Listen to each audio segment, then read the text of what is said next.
Hey Taylor guitar players, this is the Sarge, and today we'll be changing strings on my Taylor 710. Is your guitar's intonation off? Are your strings visibly worn, discolored? And is the elixir coating coming off around the sound hole? Has the brilliance and tone disappeared? Well, it's time to change your strings because they're rubber bands at this point. And while we're at it, we'll clean up the guitar and do a little simple maintenance.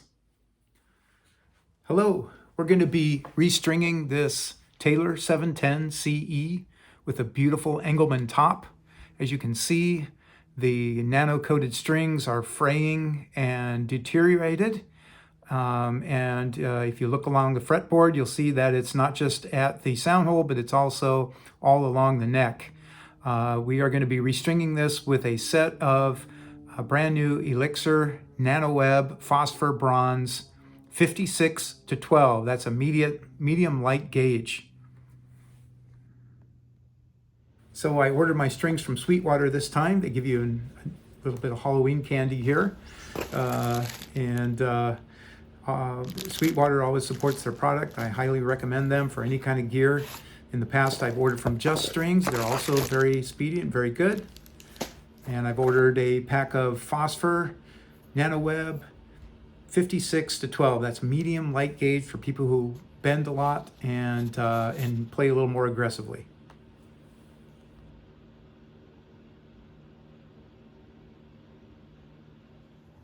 Okay, so this is a piece of padding that I pulled out from one of my guitar cases. I'm going to put this under the neck, and this is my Ernie Ball string winder. It's basically a very slow string tool to help unwind the string or wind up the strings. I like it because it doesn't go too fast, and if I'm going the wrong direction, it won't accidentally snap a string or tighten the string beyond where it needs to be. So here we are unwinding strings and getting them ready to take off of the guitar.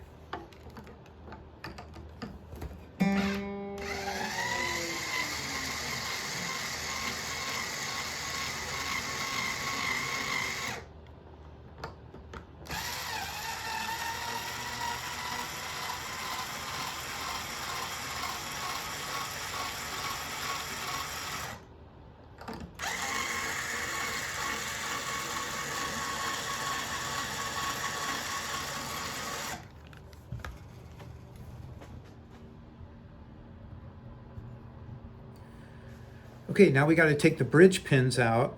I'm going to be using a pair of dikes.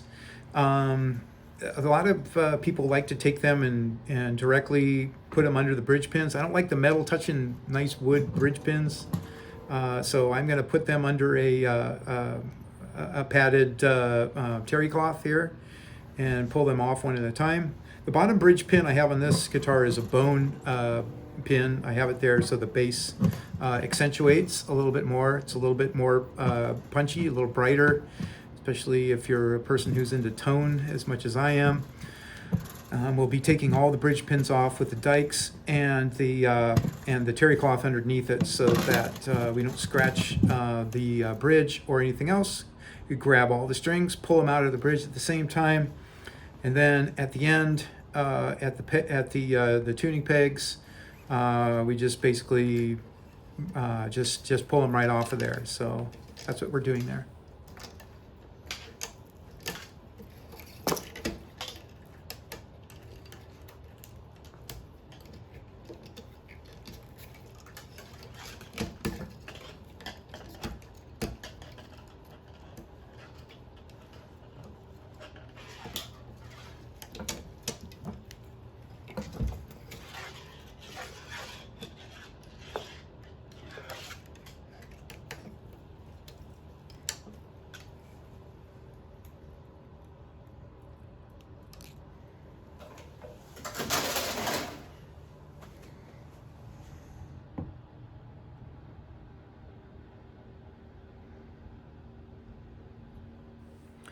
Okay, so looking at the fretboard, it's really, really dry. This is an ebony fretboard, and it almost looks like rosewood because it's so dry. We've had very low humidity for the last few months here in Southern California. The fretboard needs treating, and the frets are also really discolored. So I'm gonna polish these up with steel wool. The frets actually do need dressing, but I'm not going to do that this time. I usually don't dress the frets until the frets are kind of worn flat all the way around. It doesn't really play bad with these tiny divots in the frets, but it's definitely going to be needed down the road at some point. So again, here are the fret wires. They are looking pretty discolored, and the fretboard itself is dry. So we're going to put a little lemon oil on that, get it looking a little bit better. Okay, also we're going to tighten up the tuning pegs. They have a little 10 millimeter bolt on each one of them. These tend to loosen up over time, so it's good to just check them and make sure they're nice and tight. Also going to be tightening the actual tuner ends, so that they're all nice and firm. That's really important. Over time, those will loosen up as you use your guitar more and more. So we're not only changing the strings, but we're doing some different tasks on this guitar to get it ready for the new strings. Right now, I'm going to cover the sound hole with some paper towel, a little bit blue tape here, and I'm going to use some steel wool on the frets to get them to brighten up a little bit. Again, I don't like using steel wool on the ebony fretboard unless it's really, really in bad shape. This is just a real light application of the steel wool, 4 zeros, so very thin steel wool. Reason why I tape it off, because I don't want any fragments inside the sound hole. That's not a good idea with all the electronics there. And also I'm going to take the air compressor and I'm going to blow this out to make sure that none of these little steel wool fragments are going to get anywhere where they're not supposed to be. So that is also very important. Okay, so now we're going to polish up the frets. This is lemon oil, and this should bring new vitality inside the frets, and it should bring some moisture into that fretboard, which is really dry right now. I don't play with dirty hands, so I'm not going to have to remove a lot of dirt. This is conditioning, basically. I think this should be done every time you change strings. Maybe not a lot, but maybe just a light coating is a good idea. Certainly doesn't hurt anything. And I'm just going to work this into the frets, and in between the frets, and let it just sort of permeate the ebony there for a while. Okay, so now I'm cleaning it with a towel. Got some dirt off of it. It's not that dirty, but definitely got a little bit of dirt on there. And now I'm going to take off the excess lemon oil off the tops, because I don't want any of that touching the strings later on. So I'm going to buff out that fretboard and just take off any excess lemon oil from the top.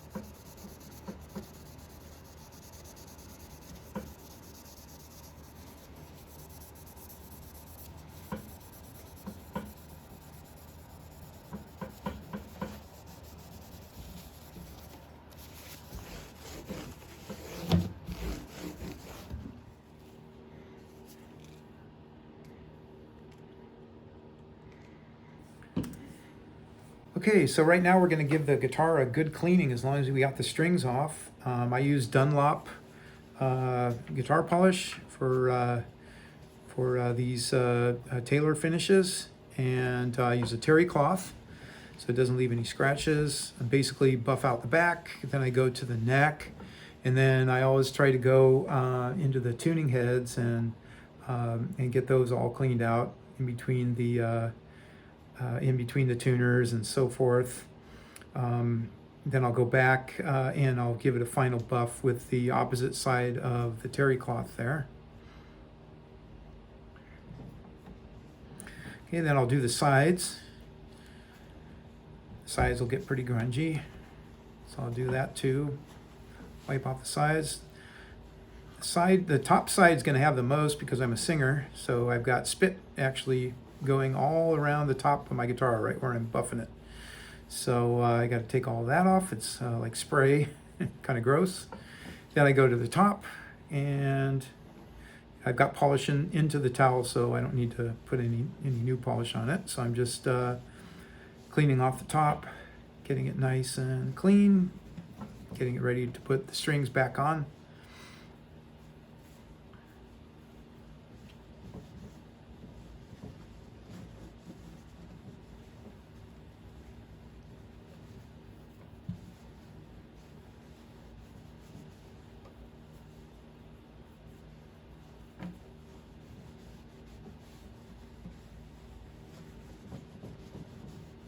Nice job, Sarge. Okay, here's the new strings.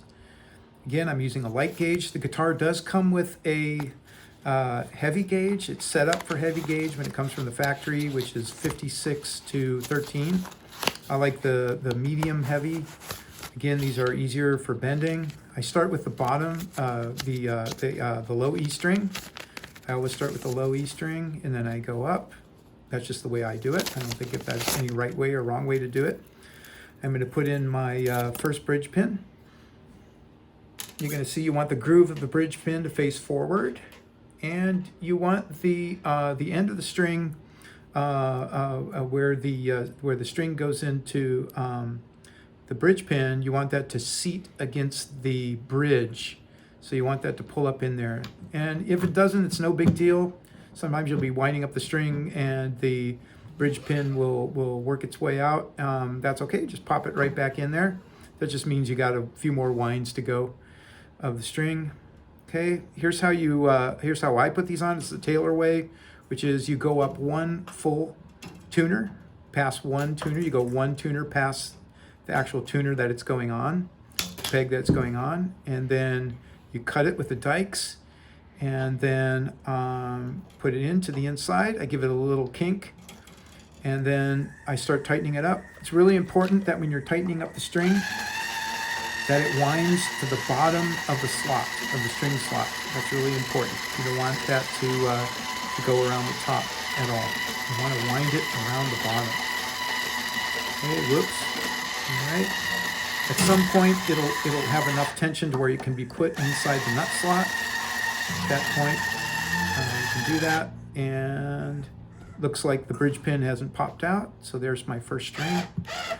Okay, we're going to proceed with the other strings. All right, here's the 45, the A string.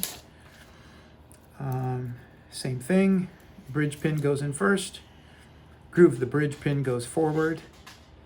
Okay, I cut it one length of string past the peg that it's going on. I should say one peg of length, which is basically about 1.5 inches. Kink it, and then wind it on.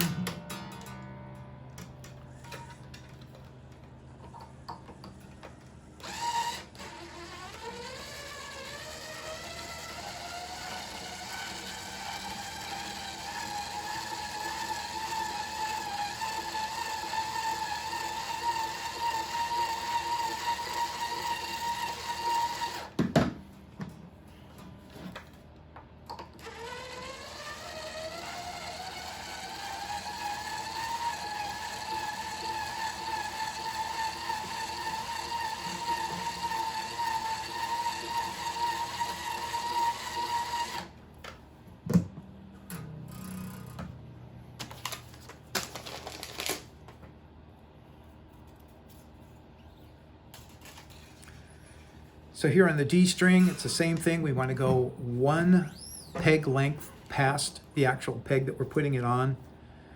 So you don't want to cut it at the peg, because then you'll have no room to wind up the string. You'll have to basically get a new string if you do it that way. So here's the D string going on right now. Again, there's my slow Ernie Ball string winder.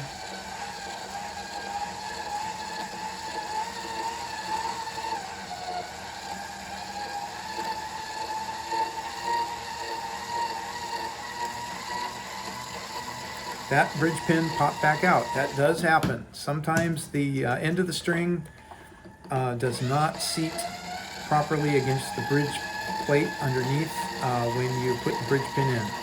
And that is common. Sometimes you have to pop it back down in there. That just means you need a few extra winds. It's no big deal. And make sure, of course, you put it into the right nut slot. That's also very, very, very important. Okay. All right, here are the treble strings. Here's the 24, the G string on the other side. On these, you have to go out a little bit longer. You have to make them a little bit longer before you cut them, because there's more string to be wound around each peg.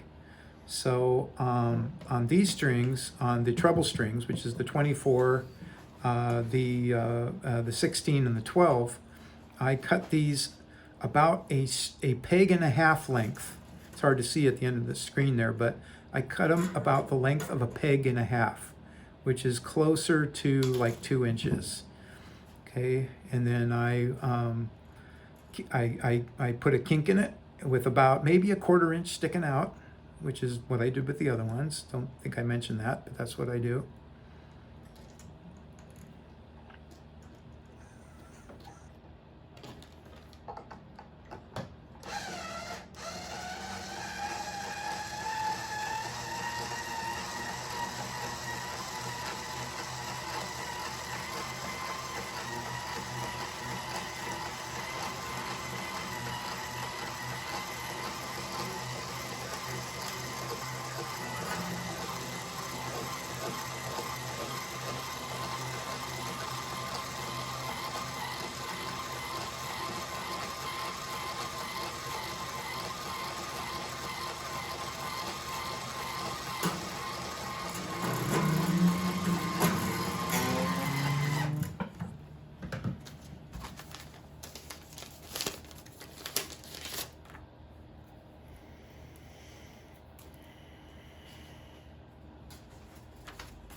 Okay, I got my Snark tuner on here. I'm going to turn it on. I'm going to give it a rough tune.